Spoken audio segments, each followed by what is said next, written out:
Сәлем баршаңызға. Бүгін біз үй жағдайында осындай бургер жасадық.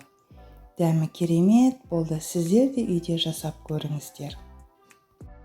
Ол үшін алдымен қамырын дайындаймыз. Салқын 250 мг сүтке ыстық 250 мг суды құямыз.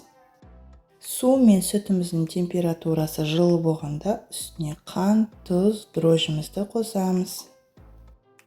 Ұнымызды міндетті түрде електен біртіндеп қосамыз. Үстіне 125 мг жемішке майды қосып, қасықпен араластырып, ұнымызды біртіндеп електен өткізіп осылай қосамыз.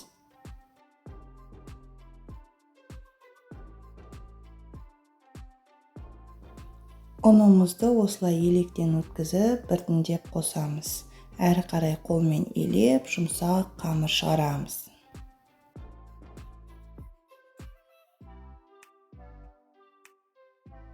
Елеп болған қамырымызды жылы жерге 40 минут 1 сағатқа бетін жауып қойып қоямыз.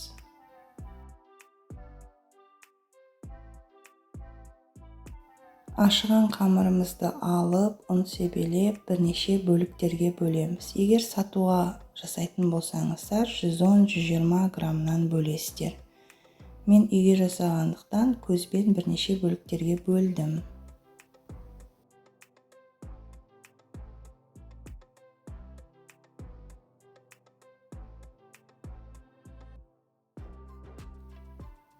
Бөлінген қамырларымызды қолдың көмегімен осылай жасап домалақтаймыз.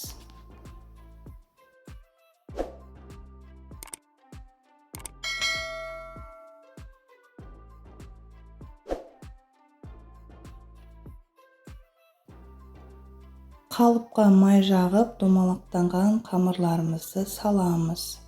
Яғни араларын ашық-ашық қылып салу керек. Мен 2 түйір артылғасын бірден бәрін қосып салдым. Бірақ арасы домалақ болып шығу үшін араларын ашу керек.